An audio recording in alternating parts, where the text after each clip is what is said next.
Hi, Eric Marsh, Executive Director of WCTV. Obviously, we're up on the voting, and there's a couple of issues that we want to talk about with Wayne County Clerk Debbie Berry. Debbie, first of all, the presidential candidates on the Republican side, when the ballot was certified, there's a number of names on there. A lot of those people have dropped out of the race. What happens if somebody is voting for one of those people? Well, Eric, that's a good question because unfortunately that ballot was certified by the state before several of the candidates dropped out of the race.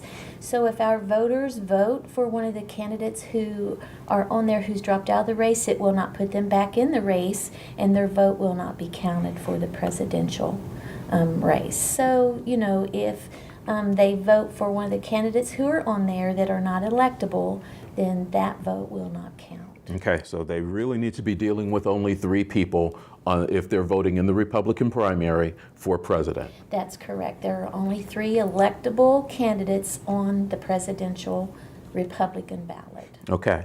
The other thing that we want to talk to you about is something that a lot of people aren't aware of. If you can't get out to the polls, you haven't voted absentee, you have what you call a traveling board. Why don't you tell us real quickly how that works and how someone can get them to come to their facility? Okay, our traveling board is a bipartisan team, one judge for each party, Republican and Democrat, who if shut-ins or someone who is taking care of a shut-in who cannot get out to vote and did not file for an absentee mail-in ballot timely, which the deadline was last night at midnight, then we will be happy if they'll call our office, call voters registration.